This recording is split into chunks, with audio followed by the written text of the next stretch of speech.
여러분, 항복이라고 하는 말 잘 아시죠? 사전에서 그 의미를 찾아보면 국가, 군대, 병사 등이 전쟁에서 전투 행위를 중단한 뒤 패배를 인정하고 적의 권력 하에 자신을 두는 행위라고 되어 있습니다. 이렇게 전쟁에서 항복을 하게 되면 해당 국가는 패전국이 되는 것이고 군대와 병사는 포로가 되는 것이죠. 현대 전쟁에서는 항복을 선언한 포로를 제네바 협약에 따라 죽일 수가 없습니다. 일단 포로가 되면 고문을 당하지 않을 권리, 모욕적인 처사를 당하지 않을 권리, 재판 없이 형을 집행당하지 않을 권리 등이 주어진다고 하지요.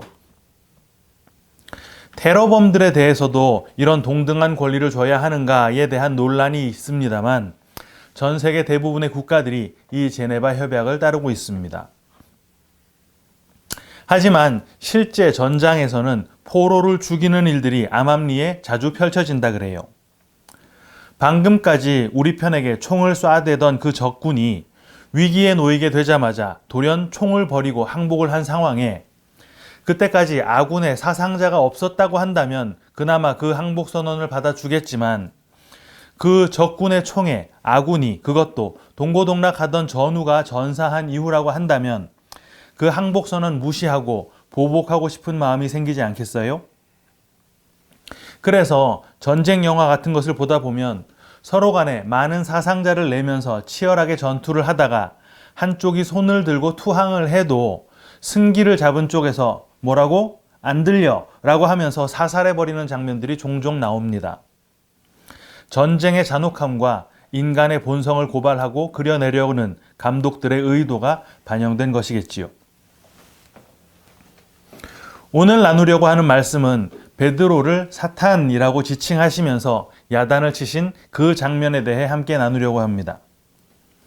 오늘 본문이 지난주 내용과 연결해서 이해해야 하는 내용이기 때문에 지난주에 시간 관계상 생략했던 내용을 추가해서 전체적인 흐름을 이어가는 형식으로 설교를 진행하려고 하는데요. 지난 시간 우리는 베드로의 신앙 고백, 그거 뭐였습니까? 주님께서는 그리스도이시고 또 살아계신 하나님의 아들이시다 라고 했던 바로 그 고백과 그 위에 세우시겠다고 하신 교회에 대해서 함께 나눴습니다. 그건 인간 베드로를 교황으로 삼겠다는 천주교식 주장이나 베드로의 그 고백 위에다가 교회를 세우시겠다고 하셨으니까 우리도 온 마음을 다해서 주님을 그리스도로 섬기고 하나님의 아들이심을 믿는 자가 되어서 그 고백에 합당한 자가 되자라는 식의 우리의 행위를 부추기는 말씀이 아니었지요. 주님께서는 베드로의 그 신앙 고백을 가이사랴 빌립보에서 받으셨습니다. 그게 구약의 어디라 그랬습니까? 여호수아가 가나안 정복 당시 가장 마지막에 정벌했던 가나안 북부 바알갓이라는 곳이었잖아요.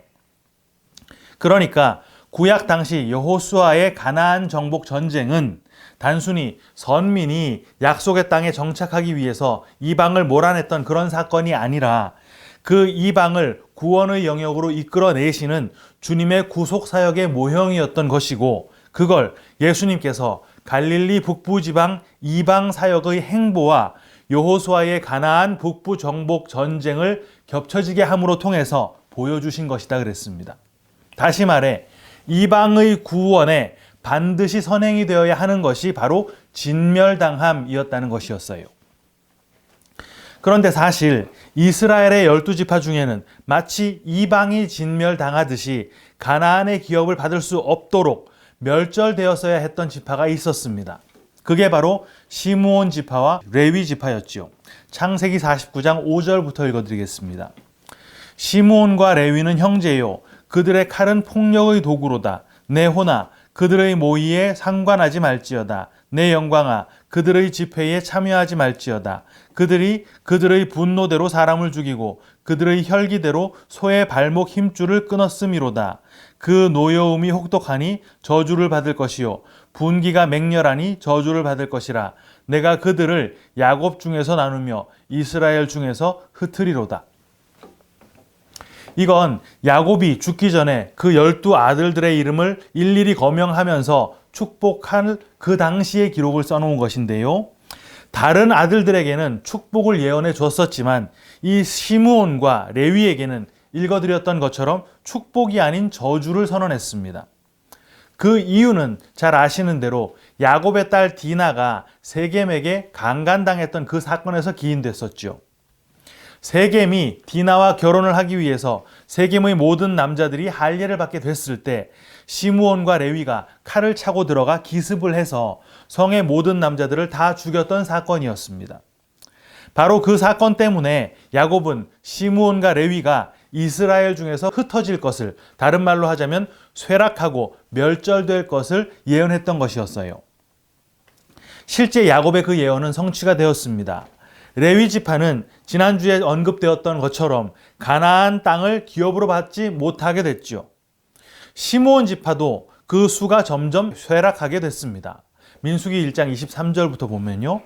시므온 지파에서 계수된 자는 59,300명이었더라.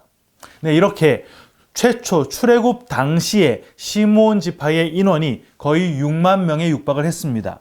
하지만 민수기 26장까지 내려가서 14절을 보면요. 이는 시므온의 종족들이니 계수된 자가 22,200명이었더라. 결국 그 숫자가 절반 이하로 뚝 떨어지고 말았어요.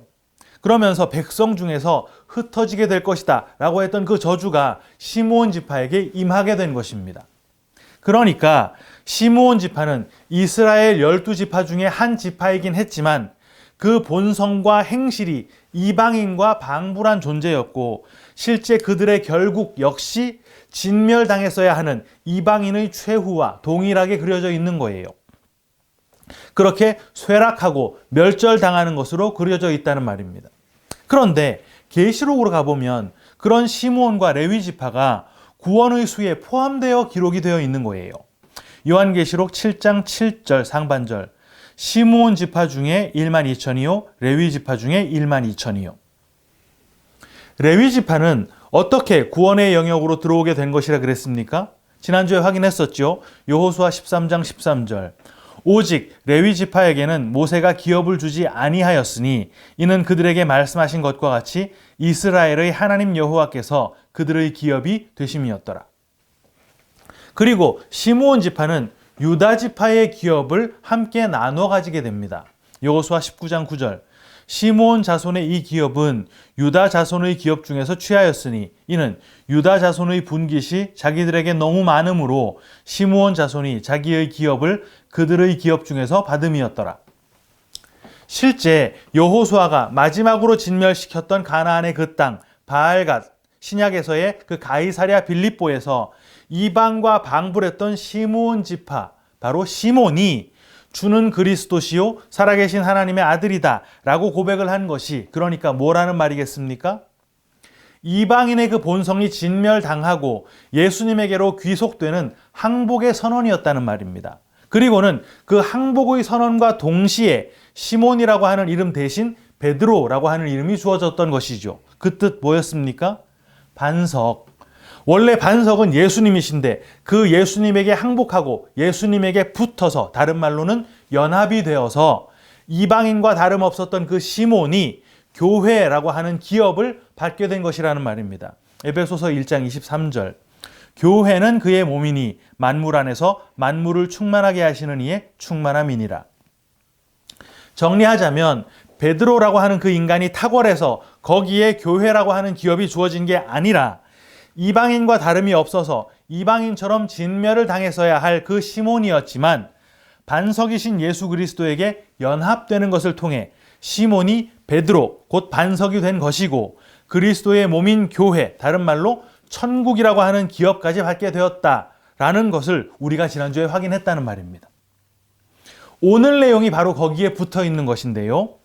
이미 주님께서는 시몬을 베드로라고 선포해 주신 상황입니다. 하지만 여전히 베드로의 본성은 이방인과 방불한 상태였죠. 성경은 이럴 때 항상 그 대상의 본성을 들춰내버립니다. 창세기 6장 9절 상반절. 이것이 노아의 족본이라. 노아는 의인이요 당대의 완전한 자라.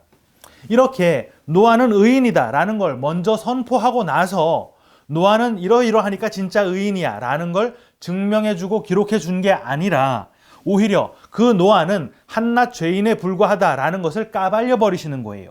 창세기 9장 20절 21절. 노아가 농사를 시작하여 포도나무를 심었더니 포도주를 마시고 취하여 그 장막 안에서 벌거벗은지라. 이런 노아의 실체를 까발리심으로써 노아가 원래 의인이 아니었다는 것을 가르쳐 준다는 말이에요.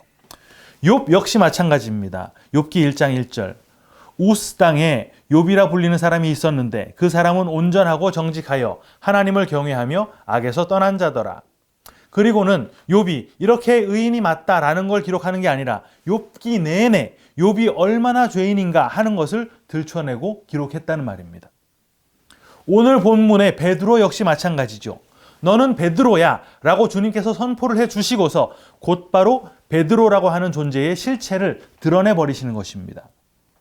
아니 그래도 베드로가 주는 그리스도시고 살아계신 하나님의 아들이다 라는 거 고백까지 했는데 그것만 해도 엄청난 거 아니야? 네, 엄청난 고백이 맞지요. 그런데 그거 여러분 정말 베드로밖에 몰랐습니까? 누가복음 4장 41절.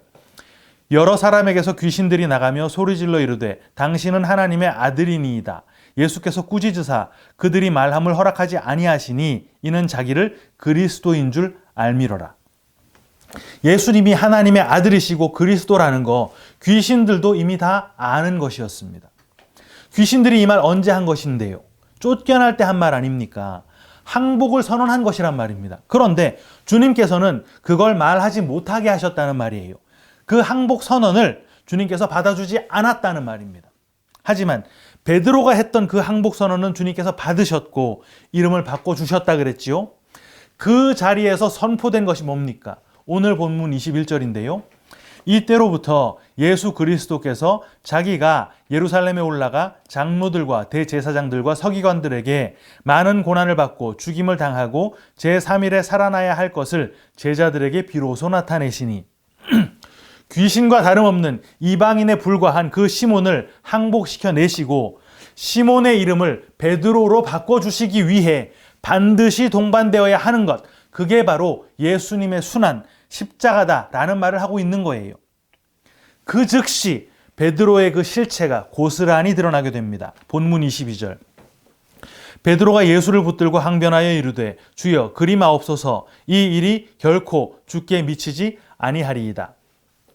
여기에 항변하다라고 번역된 단어가 헬라어 에피티마오라는 단어인데요. 이게 야단치다, 꾸짖다, 비난하다, 훈계하다라는 뜻을 가진 단어입니다. 십자가라는 방법을 제시한 당신이 틀렸어요 라고 베드로가 말하고 있다는 거예요. 이게 항복한 사람의 발언 맞습니까? 아니잖아요. 주님께서는 곧바로 그 베드로의 발언에다가 대고 말씀을 하셨습니다. 사탄아 내 뒤로 물러가라. 너는 나를 넘어지게 하는 자로다. 네가 하나님의 일을 생각하지 아니하고 도리어 사람의 일을 생각하는도다.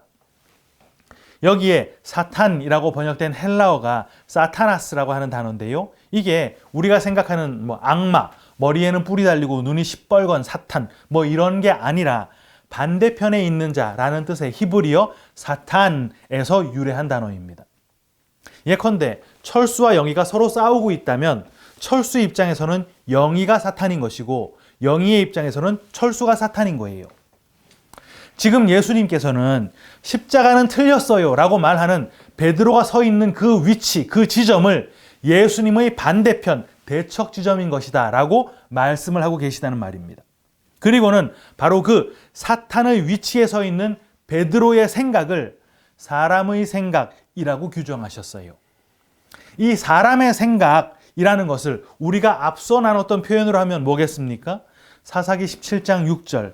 그때에는 이스라엘의 왕이 없었으므로 사람마다 자기 소견에 오른 대로 행하였더라. 자기 소견이잖아요. 그게 바로 율법이라는 말입니다. 십자가의 은혜에 대해 그 대척 지점에서 정면으로 반박하는 율법의 위치가 바로 사타나스, 대적자의 위치다라는 말을 하고 있는 거예요. 그리고는 그 대적자의 위치, 사탄의 위치에 있는 베드로에게 그 위치를 옮길 것을 명령하셨죠. 어디로? 사탄아 내 뒤로 물러가라. 주님의 뒤로 옮길 것을 명령하셨어요. 여러분, 주님의 뒤가 어디입니까? 고린도전서 4장 9절.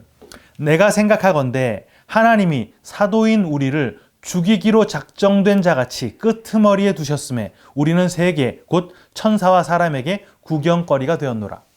거기가 바로 끄트머리라는 곳입니다. 예전 개역 한글판에서는 미말이라고 되어 있죠. 그 미말, 그 끄트머리는 죽이기로 작정된 자를 두는 곳입니다. 이게 로마 시대 때 전쟁에서 승리한 장군의 개선 행렬에서 따온 그림인데요. 전쟁에서 승리한 그 개선 장군이 제일 앞에서 말을 타고 행진을 하면 그 뒤로 군악대가 따라오면서 승리의 나팔을 붑니다.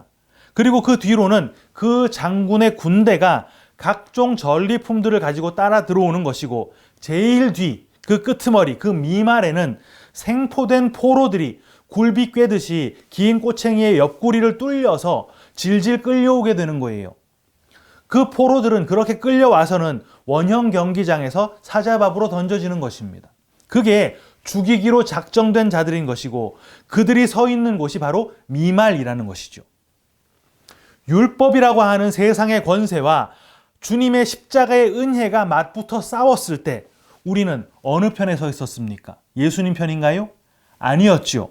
예수님은 홀로 십자가에 매달리신 것이고, 전 인류는 모두 그 예수님을 죽인 자, 율법의 편에 서 있었습니다. 그런데 그 예수가 부활하셔서 율법을 이기고 승리자가 되셨어요.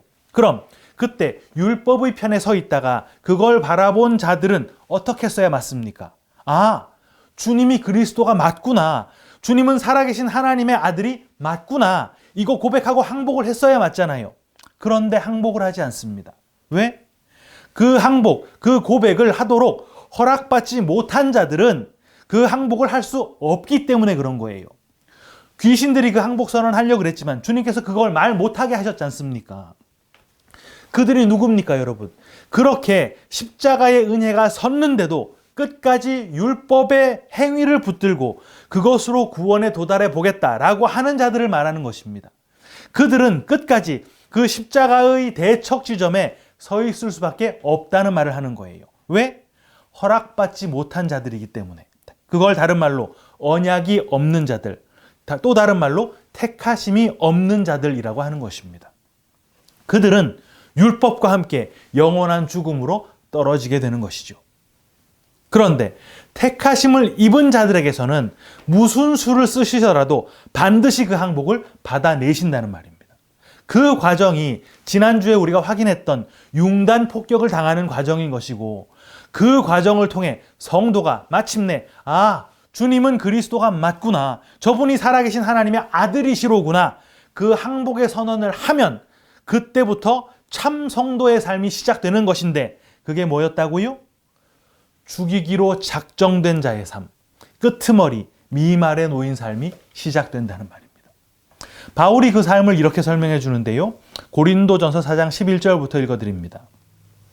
바로 이 시각까지 우리가 줄이고 목마르며 헐벗고 매맞으며 정처가 없고 또 수고하여 친히 손으로 일을 하며 모욕을 당한 즉 축복하고 박해를 받은 즉 참고 비방을 받은 즉 권면하니 우리가 지금까지 세상의 더러운 것과 만물의 찌꺼기같이 되었도다. 여러분, 주님의 포로가 되면 주님의 소유가 되는 것인데, 그럼 생명수 마시고 생명양식 먹고 의로운 옷 입고 그리스도로 옷 입고 자유함도 얻고 본향에 도달해서 수고하고 무거운 짐 다 벗어야 맞는 거 아닙니까? 그런데 오히려 줄이고 목마르고 헐벗고 매맞고 정처 없이 다니고 수고한다 그래요. 뿐입니까? 모욕을 당하고 박해를 받고 비방까지 받으면서 세상의 더러운 것, 만물의 찌꺼기 같은 삶을 살게 되었다고 바울이 고백하는 것입니다. 그런데 그렇게 쳐다보기도 싫은 그 더럽고 찌꺼기 같은 삶을 제시하면서 그 바울이 뒤이어 뭐라고 말을 합니까? 고린도전서 4장 16절. 그러므로 내가 너희에게 권하노니 너희는 나를 본받는 자가 되라. 오늘 본문에 주님께서 바로 그 말씀을 하신 거예요. 본문 24절, 25절. 이에 예수께서 제자들에게 이르시되 누구든지 나를 따라오려거든 자기를 부인하고 자기 십자가를 지고 나를 따를 것이니라. 누구든지 제 목숨을 구원하고자 하면 잃을 것이요 누구든지 나를 위하여 제 목숨을 잃으면 찾으리라. 그리고는 26절에 이런 말씀을 덧붙이시는데요. 사람이 만일 온 천하를 얻고도 제 목숨을 잃으면 무엇이 유익하리요? 사람이 무엇을 주고 제 목숨과 바꾸겠느냐? 이건요, 세상 무엇보다 목숨이 제일 중요하니까 목숨을 아껴야 해, 이런 말을 하는 게 아닙니다. 좀 전에 목숨 잃어야 한다고 하신 분께서 곧바로 목숨 아끼라 이런 말 하실 일은 없잖아요.